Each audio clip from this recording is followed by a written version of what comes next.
Welcome to Just an Average Citizen, the podcast that helps to educate, inform, and empower you to make an impact in Abilene and the Big Country.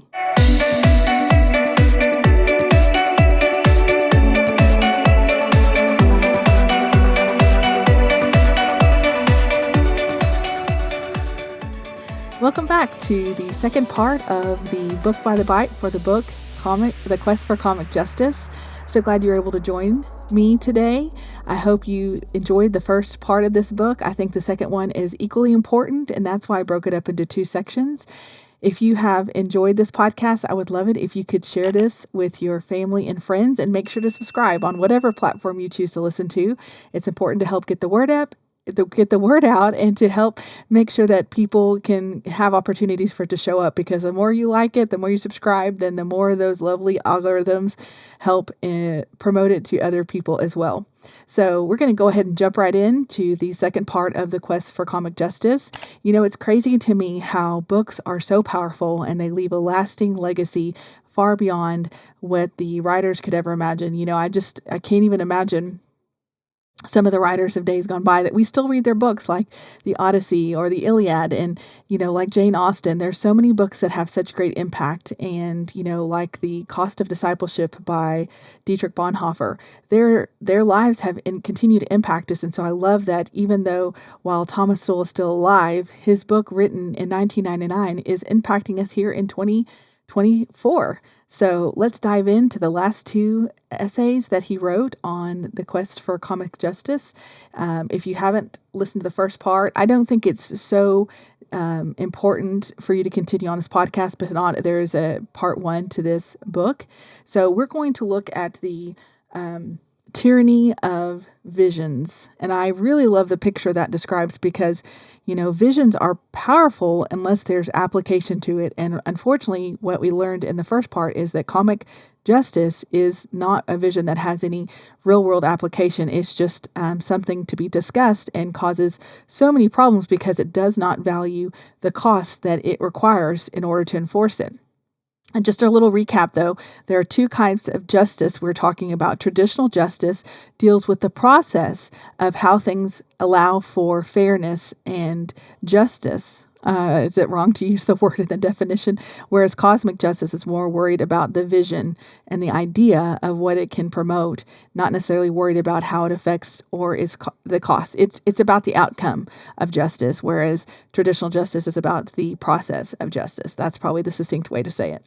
All right, so this one is really interesting. We start off with a quote from about Lenin, and about Lenin. So Lenin represented one of the purest examples of a man who operated on the basis of a vision and its categories, which superseded the world of flesh and blood human beings or the realities within which they lived out their lives. Only tactically or strategically did the nature of the world beyond the vision matter, as a means to the end of fulfilling that vision.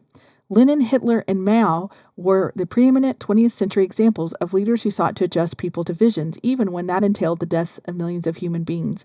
Lenin's preoccupation with visions were demonstrated not only by his failure to enter the world of the working class, in whose name he spoke, but also by his failure to ever set foot in Soviet Central Asia, a vast area larger than Western Europe, and one in which the doctrinaire and the devastating schemes of Lenin and his successors would be imposed by force for nearly 3/4 of a century.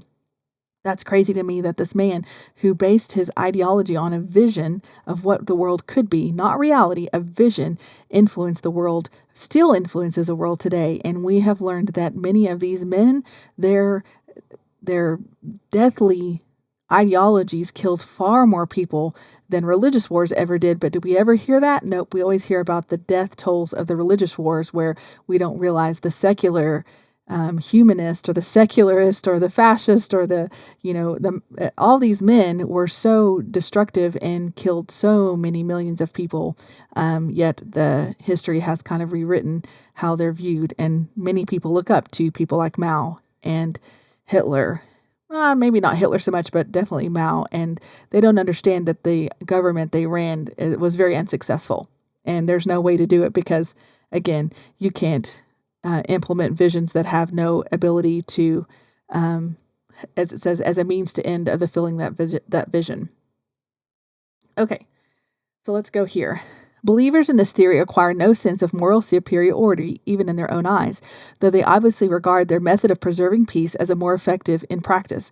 However, believers in the opposite theory, disarmament, so we're talking about the theory of peace, the anti-war theory, they don't acquire any sense of moral superiority, but the opposite theory, disarmament, not only regard their own method of preserving peace as more effective, their sense of moral superiority is even apparent when they declare themselves to be anti-war, part of the peace movement, and use the other terms which strongly suggest that the difference between themselves and those with opposite views are due to their being devoted to peace, while others are either warlike or not as committed to peace as themselves, if not venal mouthpieces for the military industries.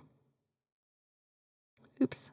Okay, on issue after issue, the morally self-anointed visionaries have for centuries argued if no honest disagreement were possible, as if those who oppose them were not merely in error but sin. This has long been a hallmark of those with the cosmic vision of the world and of themselves as saviors of the world, whether they're saving it from war, overpopulation, capitalism, genetic degradation, environmental destruction, or whatever the crisis du jour might be.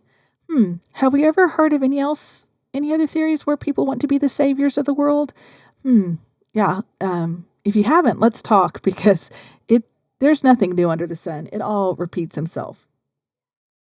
Okay, so, I went the wrong way.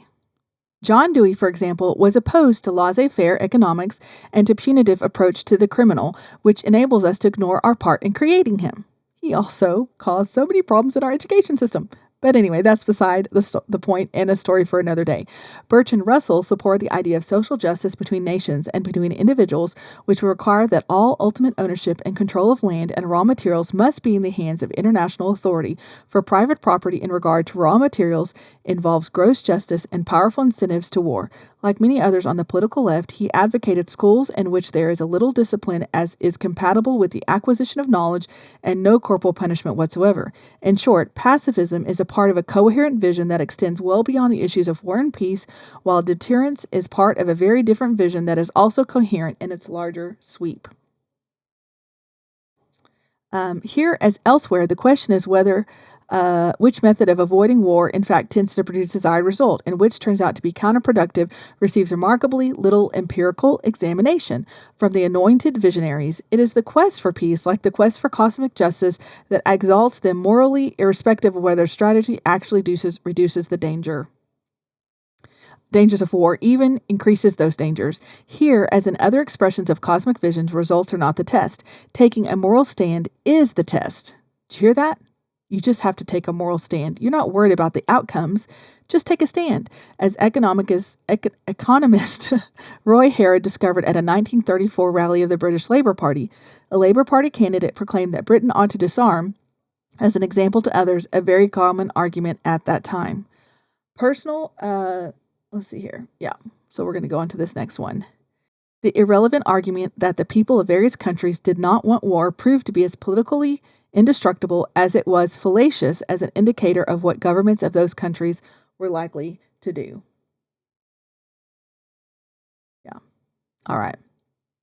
So down here it says, if a defensive military build up an arms race fails to secure any net advantage whatever against the aggressor, it is nevertheless a huge success if it prevents aggression or the need to surrender. From the standpoint of the non-aggressor nation, it is not trying to gain anything at the expense of anybody else, but simply recognizes the grim reality of the military preparedness is part of the price of maintaining peace, independence, and freedom from what they already have. Okay. Let's see here. In a later era, President Ronald Reagan understood this very clearly when he explained to a horrified group of Washington Post journalists that he intended to win the arms race with the Soviet Union because American resources greatly exceeded those of the USSR, so that the Soviet leaders would ultimately be forced to the bargaining table to begin reducing their threatening nuclear arsenal and scale back their intentional aggressions. To the equal disbelief and disdain of many, he likewise said on more than one occasion that we were seeing the last days of the Soviet Union, which could not take the combined strains of their own counterproductive economic system and foreign military adventures. The fact that the events proved him right has done absolutely nothing to rehabilitate President Ronald Reagan into the eyes of those whom evidence has never been more important than the vision on which their own egos depended. I mean, when you are on a quest for cosmic justice, it doesn't matter what actually happens, your moral stand is way more important. The futility of war is an exhilarating set of sounds rather than a serious statement to be tested seriously against facts. Some wars are indeed futile, some are not. Sweeping a priori pronouncements on the subject serve little purpose other than self-exaltation. At the heart of the spiritual disarmament behind the military disarmament was the cosmic vision of an anointed visionaries. Both the rhetoric and the foreign policy of the British Prime Minister Neville Chamberlain reflected virtually every aspect of that vision. First, there was a therapeutic vision of war that if you want to secure a peace which can be relied on to last, you've got to find out that what causes war and remove them. Among these causes were misunderstandings, grievances, differences, and suspicion, and other psychological problems such as enmities, and an atmosphere of ill will. Giving these therapeutic visions of the cause of war, Chamberlain incessant repetition of the theme that personal contacts between the head of state were the way to dissipate the psychological malaise and diffuse emotions was perfectly consistent. We now know that Hitler and Mussolini developed contempt for Chamberlain. As a result of the Prime Minister's willingness to fly repeatedly to meet with them, they never flew to England to meet with him, even under humiliating conditions, nor was his contempt an incidental sidebar to history. The Axis powers risked war with countries whose military potential they fully understood to be greater than their own because they did not think these countries had the guts to fight or the good sense to build up sufficient military forces in time to fight effectively. As we can see with Paris, they were pacifists. As we can see with France, they were pacifists. They had a military, but they were unwilling to fight until it was too late, and they basically succumbed to Hitler and had to be rescued by the other countries who were willing to join in the battle. Okay, this desperate moment came from Britain and the world, not because the West lacked the material resources to defend itself, or because the Axis enemy did not know of the West's superior military potential, but because that potential was allowed to remain mere potential for decades, while the aggressors were rapidly arming not only materially, but in spirit, while the West was disarming materially as a result of a disarming spirit. At the end of the war, Churchill looked back and said, "There was never a war in all history easier to prevent by timely action than the one that has just desolated such great areas of the globe. But such timely action to deter war with armaments and military alliance, as Churchill had urged through the 1930s, would not have exalted the anointed visionaries as their championing of opposite policies did. The British, American, and other Allied soldiers who paid with their lives in the early years of the war for quantitatively inadequate and qualitatively obsolete military equipment that is a legacy of the interwar pacifism were among the most tragic of many third parties who have paid the price of other people's exalted visions and self-congratulation. We were unprepared because we thought talking about things would actually make a difference. But actually, they just thought they could outwit us, even though they weren't as powerful or as strong. They just were ready to fight. And that's what the problem with cosmic justice is it's all about the ideas and not about the actual engagement. It's a moral standpoint, and that's all it is. What does it leave you at the end of the day? With nothing. Like so many things, like if you've been paying attention or stuck with me, postmodernism is the same way. It offers nothing but destruction. Cosmic justice is the same way. There's no way for social justice to produce anything. It's only meant to tear down. And until we understand that anything that is apart from God will produce that outcome, we're going to continue to fall for the same pie-in-the-sky ideologies, visionary things that allow us to feel good while actually proving ourselves to be offering nothing. All right, here we go. The achievement of Lenin's imperialism represents a masterpiece of propaganda cannot be fully appreciated without first understanding the formidable obstacles its author had to overcome in order to rescue Marxian economic theory from more than a half a century of history that contradicted it, and then launch the rescuing theory in the face of masses of additional evidence contradicting Lenin's own doctrine as well. Seriously, the evidence contradicted it, and yet he offered it as well. As someone knowledgeable about confidence games has pointed out, the purpose of the confidence man is not to convince skeptics, but to help others believe what they already want to believe. Displaying the paraphernalia of evidence, embellishment with appropriate rhetoric accomplished that important purpose. Whew! That is so hard. Let's see here. I guess I kept that one. From the standpoint of logic, evidence differs from mere fact in that evidence consists of wax more consistent with one theory than another. Therefore, the appropriate criterion for evidence is not simply whether it's factually accurate, but whether it's logically relevant. To make that discrimination, parading statistics which document to the hilt the things that are not an issue, that capitalist industry was growing greatly, that the banks had huge deposit, for example, is logically vacuous. Nevertheless, it can and did succeed as propaganda designed to create an atmosphere of great knowledge about esoteric things that presumably sinister, and their presumably sinister inner meanings. The idea that the non-industrial world offered safety valve outlet for the surplus capital of the industrial world cannot stand up if the industrial nations are investing primarily in each other. This would be adding to the economic and social pressures rather than relieving them if the Marxian theory of excess capital accumulation were correct. The utter failure of Lenin's imperialism as a work of logic only highlights its success as propaganda. To convince people of the truth of something that is true by logical inference from evidence requires no talent whatever in the arts of propaganda, but to convince many highly educated people around the world that a theory that is demonstrably false by the use of hard data artfully presented is a clear triumph of propaganda and makes Lenin imperialism one of the great classics of that art. And my journey has taken me to the place where how do I engage with people who are believing in demonstrably false narratives? Because it is so sad to me that people are blind to what is right in front of their face. But because we have been conditioned to believe and trust people in certain positions of power, it makes us turn off our brain so that we don't know how to engage with people.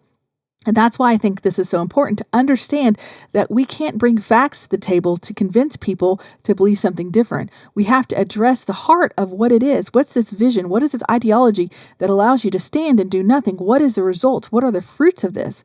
To help people work through this conversation is how you begin to open their eyes. It's not by producing new facts and new figures, because clearly, if they're believing something that's demonstrably false, facts and figures are not what their heart is. Their heart is wrapped around this idea of cosmic justice, which is you cannot realize it in this world because of how our world operates. And I'm just trying to discover how do we engage and have these conversations that start to bring the fissures that will eventually crumble these ideologies that we have propped up to be so valuable and worthwhile when they're just the antithesis to who God is and what he stands for and what his kingdom is all about. Okay, let's go here to this next one. In short, many people are making choices and trade-offs, however appalling those choices might seem to observers. Okay, so here's the thing. And again, I'm sorry, sometimes I can forget what I'm talking about until I read the quote. So what this is it's actually talking about when in the 19th century or the early 20th century, where people were living in such deplorable conditions where they were having to go to outhouses in the cold, or they didn't have toilets, it was just not really ideal conditions. And so people of the cosmic justice world thought, oh my gosh, this is terrible. We've got to fix this.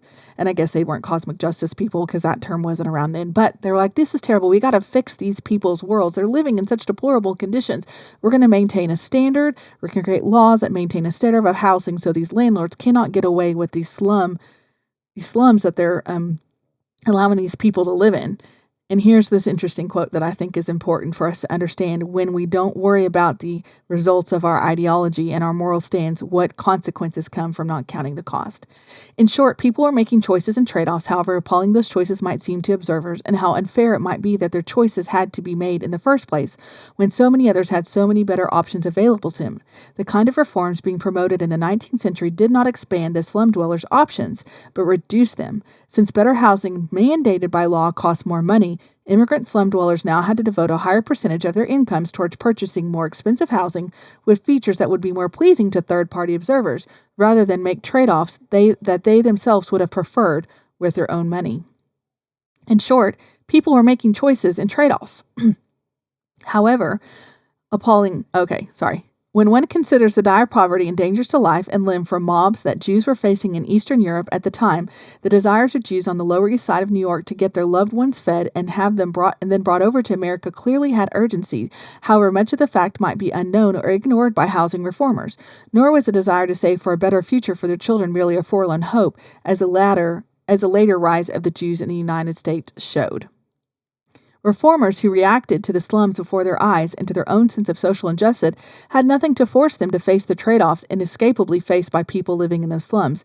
Even the fact that slum dwellers often joined with the slum landlords to physically resist being evicted by those authorities from housing declared substandard did not cause Jacob Riis or many other reformers to reconsider whether they were doing was really in the best interest of the people whose interests they were ostensibly protecting. It is all too easy for people with more formal schooling to believe they know better than those directly concerned. The underlying problem was the poverty of the people living in the slums. Their housing was only a symptom of that problem. Indeed, one of the ways of minimizing the effect of their poverty by leaving more money to meet their needs for food, for help to relatives abroad, and to prepare their children to rise in American society. Housing reform added nothing to these people's meager incomes. On the contrary, it commandeered some of those meager resources to make the third party feel better. Like so much done in that quest for cosmic justice, it makes observers feel better about themselves and provides no incentives for those observers to scrutinize the consequences of their actions to the obstinable beneficiaries. As in other cases, human beings are sacrificed to the tyranny of visions because those sacrificed are not the same as those exhilarated by the vision. All right, so we're going to wrap up this summary. Let's see, we're at... Much of the history of the 20th century has been a history of the tyranny of visions as dogmas. Previous centuries saw the despotisms of monarchs or military conquerors, but the 20th century has seen the rise of the ruling individuals and parties whose passport to power was their successful marketing of visions. Almost by definition, this was not the marketing of the promises of visions, since performances could not be judged before achieving the power to put the visions into action. Oh, I was supposed to read that. Sorry. The prevalence and power of a vision is shown not by what evidence or logic can prove, but precisely by its exemption from any need to provide evidence or logic by the number of things that can be successfully asserted because they fit the vision without having to meet the tests of fitting the facts. Okay, last one on this one. Okay, let's see. Among the perennial popular notions for which evidence is neither asked nor given, most prove to be very self-flattering to those who believe them. For example, it was many years a popular staple among American liberals that the Roosevelt New Deal saved capitalism in spite of itself. That is, in spite of the capitalists who opposed FDR in his programs. In other words, the stupid or short-sighted businesses were going to destroy themselves if it had not been for the far-sighted liberals in Washington who saved them and their economic system that made their success possible. Okay. Let's see here. I think that is it for that essay. Yeah, I think so. Okay. Well, we're going to go on to the next one anyway, because if not, we're just moving on. All right. So this last one, of course, as a American history buff, I love the American history. I still have barely even scratched the surface of it. And I just am so thankful for people who guide us to know the great places to look for original source documents, to understand what our founders thought, wanted, and tried to implement, rather than the narrative that's being shoved down our throats through our education system and all that stuff. So this one's called this essay is The Quiet Repeal of the American Revolution. So let's start off here. The Revolutionary War for American independence was not simply a landmark event in the history of the United States. It was a landmark event in the history of the world, and especially a landmark in the history of the evolution of free and democratic societies. Its intentional significance was symbolized by France's donation of the Statue of Liberty to the United States on the 100th anniversary of the Declaration of Independence, and by the creation of a facsimile of the statue in China more than a century after that by protesters vainly seeking to create a free and democratic government in that country. The American Revolution, however, went further in rejecting a basic conception of man and society that goes back thousands of years and which is still with us today. Down through the centuries, people of the most diverse philosophic persuasions have proceeded as if what was needed to replace false doctrines with true doctrines and false leaders with true leaders, the heathens with the faithful, capitalists with the socialists, royalty with republicans, and so on. But unlike the French Revolution or the Bolshevik Revolution, for example, the American Revolution and its resulting constitution did not center on the change in the cast of characters in high places or in charge of their political language or immediately policy agenda.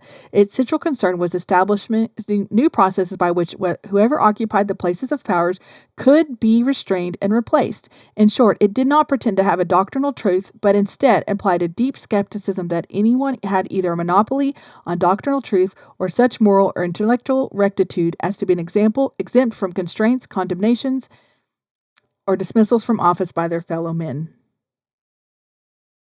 So, it gave the common man a voice of veto, elbow room, and refuge from the rampaging presumption of his betters. So, this is why we have to oppose those with more ambitious visions, even if they do not consciously feel any animosity towards constitutional freedoms. Okay? We've got to be careful because people don't come in necessarily for bad. They don't think they're doing anything bad. They're trying to do something better, and they don't realize what they're destroying in the process. Okay? That some leader dangerous to the basic intentions of American society could rise. Lincoln thought inevitable. Safeguarding those institutions would require publicly sufficiently united, sufficiently attached to freedom, and sufficiently wise to successfully frustrate his designs. Today would also require public sufficiently resistant to incessant criticisms and condemnations of their society for failing to achieve cosmic justice. Moreover, if the dangers in our own time were limited to the towering genius, there would be much less danger than there is. However, all that is needed are towering presumptions, which are increasingly mass-produced in our schools and colleges by the educational vogue of encouraging immature and inexperienced students to sit in emotional judgment on the complex evolution of whole ages and vast civilizations. Let's see here. Political leaders are not the only ones with a vested interest in opposing the existing framework of American society, precisely because it's the existing framework so that the supporting it offers no path to the kind of glory they seek. The intelligentsia have exactly the same incentives as the Napoleonic politicians, even if their glory they seek is not necessarily direct political power in their own hands, but the triumph of their doctrines, the reordering of other people's lives in accordance with their visions, a display of their own intellectual veracity, or a posture of daring in the role of a verbal dandy. The easiest way to achieve all these goals is to disdain the beaten path, as Lincoln put it, and to attack or undermine the fundamental structure of American political system and society. In this formulation, common among the intelligentsia, people are in jail because they cannot function in the society. It is not that they do not choose to function, but they prey on others instead, and to commit acts that are crimes in all sorts of societies around the world. Unfortunately, what many call society, in fact, is civilization. No one openly opposed to American civilization, nor even covertly plotting its demise. Many of these pursuing a vision of cosmic justice simply take adversarial position against traditions, morals, institutions that make survival of the civilization possible. So it seems to me that cosmic justice fits very nicely in with postmodernism. And if you haven't listened to the postmodernism discussion, we talked about that when discussing Dr. Grossman's book, Lost in Translation. And I believe that was part 1. If you want to go back and catch up in case you didn't. The vision is the vision of cosmic justice. In addition to its other dangers, the quest for cosmic justice is incompatible with the fundamental principles of the American Revolution, the rule of law, individual freedom, and democratic government.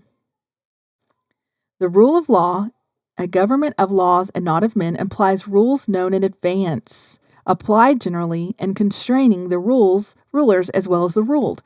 Freedom implies exemptions from the power of the rulers and corresponding limitations on the scope of all laws, even those of democratically elected governments. Congress shall make no law. The First Amendment to the Constitution of the United States began spelling out some of the exemptions from laws which constitute the right to freedom. Democracy implies majority sanction as the basis for laws, but democracy by itself implies nothing about freedom or the rule of law. A majority may destroy the freedom of a minority or make the issue of edicts as arbitrary and discriminatory as it wishes. The systematic denial of rights to American blacks in the southern states during the Jim Crow era was a classic example of democratic despotism. Rules equally applicable to all are not the same rules as rules with equal impact on all. The law in its majestic equality forbids the rich as well as the poor to sleep under bridges, to beg in the streets and steal bread. In today's American legal doctrine, this is called disparate impact. Many public and private acts and policies with disparate impacts on different segments of population are banned as discriminatory, even when these acts and policies apply to the same procedures and standards to everyone. However, an understanding that equal rule does not mean equal consequences goes much further back in history than 1971 doctrine of disparate impact or Anatole France's remark in 1874. Nor was this understanding confined to the political left.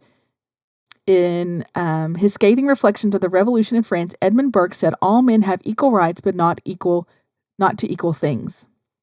In short, inherent conflict between equal rules and equal results have been recognized in theory for at least 2 centuries, even though many of our contemporaries proclaim as if it were some new discovery or deeper insight of theirs that these laws are formally equal may affect different groups differently. All right. They conclude that real equity must supersede mere formal equality. I'm sorry, I said equity.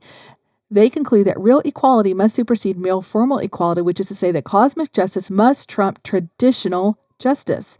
A common expression of this view is that equality before the law without economic, political, and social opportunity is mockery. What is crucial at this point is not whether we agree or disagree with one another of those conceptions, but that we clearly understand they are mutually incompatible, and their fundamental contradictions cannot be blended or finessed. The difference between the equal treatment of traditional justice and equal result of equal prospects of cosmic justice affect many kind of issues. From the perspective of those who seek cosmic justice, freedom of speech does not merely mean simply expressing oneself. It doesn't mean you got to be able to say it in a way that doesn't offend other people. All right. Let's see here. We are at all this changes. Okay, here we go. All this changes radically, however, within the framework of cosmic justice. If some group is not receiving justice, then whether this is due to governmental or private actions is seen as secondary, if it's relevant at all. Nowhere has this been more acutely felt than in issues involving racial discrimination. Here it is often insisted that everyone is entitled to equal treatment and that also each group must advocate and insist upon the piece of the pie, and that there has been a failure of the private sector to address the issue forthrightly. Constitutional rights are essentially exemptions from government power under traditional concepts of justice becomes reasons for further extensions of government power under cosmic concepts of justice. Cosmic justice cannot be achieved with a government of laws and not of men, and simply establishes a legal framework with which individuals are free to make their own decisions and arrange their own voluntary transactions on whatever terms are mutually agreeable. For cosmic justice, someone must oversee the social results of these individuals' transactions and intervene directly to ensure the desired social results or prospects are arranged. Wow. Moreover, while traditional justice concerned rules of interaction between flesh and blood human being, cosmic justice concerns abstract categories, okay? And they're adjusted to the taste of the third parties. So again, it's all about their ideas. They decide what is good. It's inherent in the process of seeking cosmic justice since general rules can produce only indiscriminate results, not equal results or results fitting some preconceived notions of diversities. These edicts do not happen to be vague. They are necessarily vague. They could not be otherwise. So vague allows you to wiggle your way in and out of what is going on. In summary, cosmic justice attempts to create equal results or equal prospects with little or no regard for whether the individual or groups involved are in equal circumstances or have equal capabilities or equal personal drives. To do this, it cannot operate under general rules, the essence of law, but must create categories of people entitled to various outcomes regardless of their inputs. Moreover, it does this sub rosa by creating huge burdens of proof for any criteria that reveal the inequalities and capabilities and circumstances, while assuming with little or no evidence they only malign intentions or systemic bias could explain unequal results. Affirmative action is perhaps the classic example of this approach, but it is only one example. Man, I remember realizing affirmative action is just reverse discrimination. And it was like so shocking because it's like we had undone everything. And why are we allowing it to go the other way? You know, it's wrong either way. But the problem is back to that idea of we've got to give people a chance since they've not had a chance. It doesn't affect the people who are dead. It affects the people who are living and suffering because of those third party influences on the way the world is going. All right, let's see here. Let's see. Okay. Yeah, let's go this next one here. All right. With a cosmic concept of bias or advantage, people seeking or justifying preferential policies often speak of such policy as being necessary to create a level playing field. However, this phrase has a wholly different meaning outside the framework of cosmic justice. In traditional terms, what preferential policies create is a playing field titling in favor of those whose performance on the level playing field would be inadequate. The point here is not to assess the particular merits of a particular preferential policy or of preferential policies in general, which has been done elsewhere, but to demonstrate the diametrically opposite meaning of the same phrase when used inside and outside the framework of cosmic justice. Among the first rights to be sacrificed in the quest for cosmic justice are property rights. I thought this was so good. A free market economy is much dependent on property rights as a political system is on free speech rights. The easiest way to see the effects of property rights is to see what happens in their absence or curtailment. Government abolition of private property and agricultural land has created food shortages in countries around the world among people of every race and in political system of many sorts, even in countries that were once exporters of food from Eastern Europe or Sub-Saharan Africa.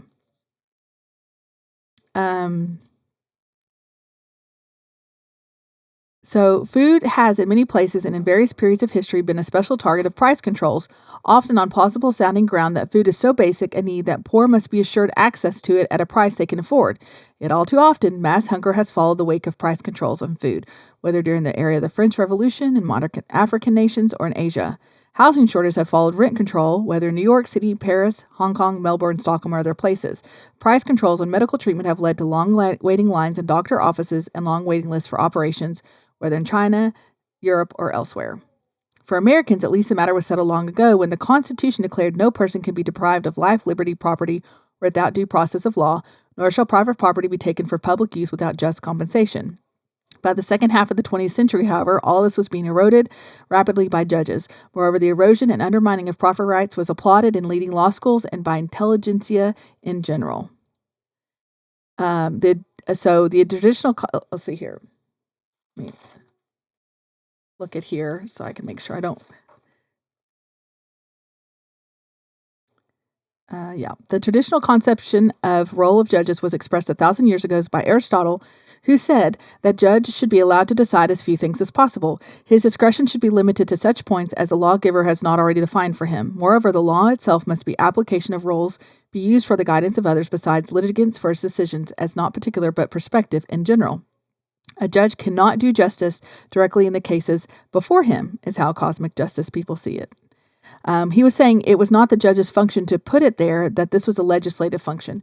Much of the same view later was echoed by Judge Robert H. Bork when he said justice is for the Congress and the president to administer, and if they see fit, through the creation of new law. That was something that was kind of new to me, to think that judges don't distribute justice. It has come through the legislative function. Isn't that interesting? And that makes you go, I need to think about that. On the contrary, however, the separation of roles in creating law is crucial to the preservation of the rule of law itself. Legislative encroachments, presidential actions, and amendments to the Constitution are all things which publicly announce changes in the law of the land, providing foreknowledge of changes in the legal framework with which free people may act and plan. Moreover, all these processes are ultimately responsible to people themselves and can be reversed if the people find them onerous. And I think it's interesting to point out here that our government was set up in a way to not be quick to move. Like, we don't change with the tides and the seasons. We have to go through a process so that when it gets to the end, it is a legitimate something that has changed is legitimate enough to make sure that it was worth changing. So like, for example, with CRT, we can't really change CRT fast enough because in the laws, we're trying to do it, but it's really pointless because CRT evolves into, was it critical theories, critical race theories, now it's diversity, equity, inclusion, and now it's moving into multiculturalism. There's no stop to the end of what is going on. So we can't change the laws to catch up with it. We have to do stuff that is more substantial. And I used to get frustrated when things wouldn't change slowly. Like, I've been working with trying to get some bad books removed, some inappropriate books for children moved to a more appropriate section in the library. And it's taken over a year. We're still not anywhere close to it. And I've had to pause and think how to best attack this problem. But that's the way it's supposed to be. It's not supposed to be something that's rash and done quickly. It's supposed to be, if we make changes, it should be because it's worth making the change. And so many people fall by the wayside, but courts have been very instrumental in changing things without making legislative changes, and that's problematic. And I really appreciate his input on that topic here. Okay, so the difference between cosmic justice and traditional justice means a huge difference in the power of judges. Under the cosmic justice, the judge's role is to decide whether the behavior of each of the parties fits the judge's notions of what they should have done. Under traditional justice, the judge decides the much narrower question as to what each party has a right to do at the party's own discretion under existing laws and agreements. Cosmic justice not only makes judge roving second-guessers, but surrounds prospective agreements with a penumbra of uncertainty, making such agreements harder to reach and carry out. The quest for cosmic justice via the judiciary, law as an agent of change, is often phrased, quietly repeals one of the foundations of the American Revolution. It reduces free people to a subject people, subject now to the edicts of unelected judges enforcing evolving standards that are made more heedless by their exalted sense of moral superiority. It is one of the most dangerous of many ways in which towering presumptions are a threat to the freedom of Americans, which is why exactly it was so problematic when we just passed the Sanctuary City for the Unborn Act. The council didn't want to do anything with it. And no, they're not judges, but they were like, we don't want to decide anything. We don't even want to discuss anything. We want the people to vote on it. We're going to send it to the voters. And then the voters elected it. Passed it. We said, yes, we want the ordinance. The city of Abilene wants this ordinance. It was passed. And then once the new council came on, they said, well, they didn't know what they were doing. We're going to fix it for them. And it's like, what the heck? You didn't want to have a role in it. You didn't want to have any input in it. And then you tell us we don't understand it. That's not your role. And while I'm glad that things worked out the way they should, that is scary to me that they can decide what we do or don't know and then use the legal aspect of what they're allowed to do in their powers, because unfortunately, most ordinances they're not addressing citizen initiative petition ordinances that are passed. And so the ordinances are allowed to be changed. And that's what the charter said. But it's like they were using their moral superiority to tell us what we should or shouldn't do when we clearly were given that place by them, and then they took it back. And it's crazy to me how those things work. But I'm learning a lot and understanding how to stand up to that kind of stuff better in the future. The first field in which the burden of proof began to shift in the defendant or respondent was the antitrust law. The most sweeping and dramatic shift was in civil rights law, which followed by similar developments in environmental laws, tort liability, sexual harassment policies, and laws and policies applied to families. In those areas, what was being sought was cosmic justice for some, with the usual disregard of the cost of this for others. Environmental, oh my gosh, that is totally cosmic justice, because the cost, I was driving through West Texas the last few days, and it's like seeing all those wind farms and knowing how disastrous it is to the land that they're sitting on. And, people are talking about how bad fossil fuels are, but these wind farms do not do what they say they're supposed to do. They don't produce the energy. They're destructive. They're ugly. They take up so much room, and they sit in landfills for I don't know how many decades. It is such a crock that we bought into because we wanted to do the right thing. The cosmic justice said, do the right thing. But traditional justice says, what about the process? Oh, we don't know the cost. It's going to work itself out. It's not. And all those people who allowed it on their property were probably paid by the federal government to do it. And it's hard to turn away money when you don't really know the cost of what it's really costing us overall. I don't fault them, but at the same time, I feel stupid because we were duped by them, right? All right. Freedom, however, has long been defined in radically different ways by those with different visions, and especially by those in the quest of cosmic justice. The traditional concept of freedom as exemption from power has already been illustrated by such language in the Constitution's Bill of Rights as Congress shall make no law. Note that the possible merits of these laws is not at issue. When it comes to freedom of religion or the press, for example, Congress shall make no law. Exemption from any laws that Congress might want to make is, in effect, the definition of these freedom. By implication, power is the ability to restrict people's opinions, and freedom is exemption from having one's option restricted in such matters as religion or the expression of ideas. All this changes, however, with the framework of cosmic justice, where freedom and power are conceived in entirely different terms. Among the many their power may be defined as the capacity of an individual to modify the conduct of other individuals when he desires to prevent his own conduct from being modified in a manner which he does not. It sounds really awesome. Nothing has been more common in countries around the world over the centuries of history for a fraction of the participants in any given activity to produce a disproportionate amount of activity. Yet nothing has been more common among intellectuals than to regard such disproportionalities as usual, if not sinister. In other words, the federal government may do what is specifically authorized to do, while the people or the individual states may do whatever they're not specifically forbidden to do.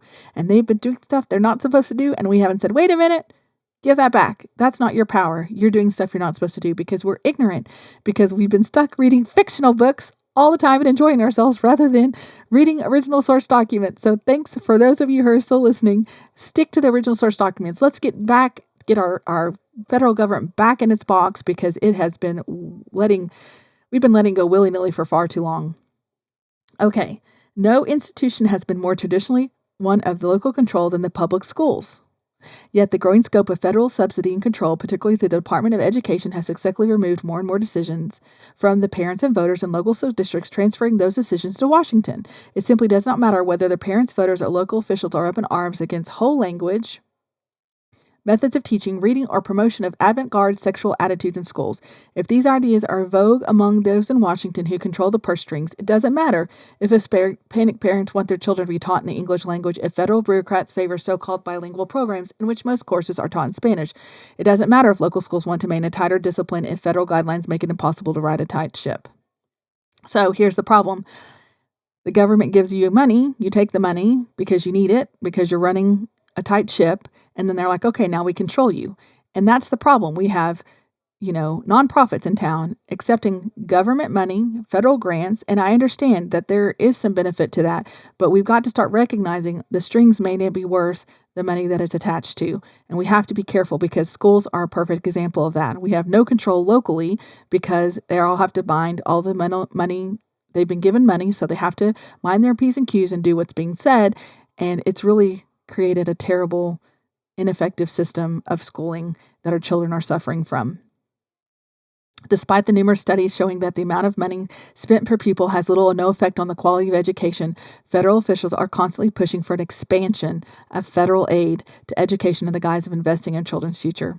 However little effect this money will have on the quality of these children's education, it has enormous effect on the expansion of federal power. This money may not buy better education for students, but unquestionably buys up the freedom of parents, voters, and local authorities, and transfers decision-making power to Washington. As many have warned in the past, freedom is unlikely to be lost all at once and openly. It is far more likely to be eroded away bit by bit amid glittering promises and expansion of noble ideas. Man, noble ideas get us every time. We want to do good things, but the problem is there's no follow through with those good things. They're just ideas to open the door to get in and take away our freedom. Thus, hard-earned freedoms for which many have fought and died for have now been bought and sold for words or money or both. That in turn means the quiet and piecemeal repeal of the American Revolution and the freedom that signified as ideal for everyone. Such moral and intellectual arrogance is the fundamental and irreconcilable conflict with American creed of the common man.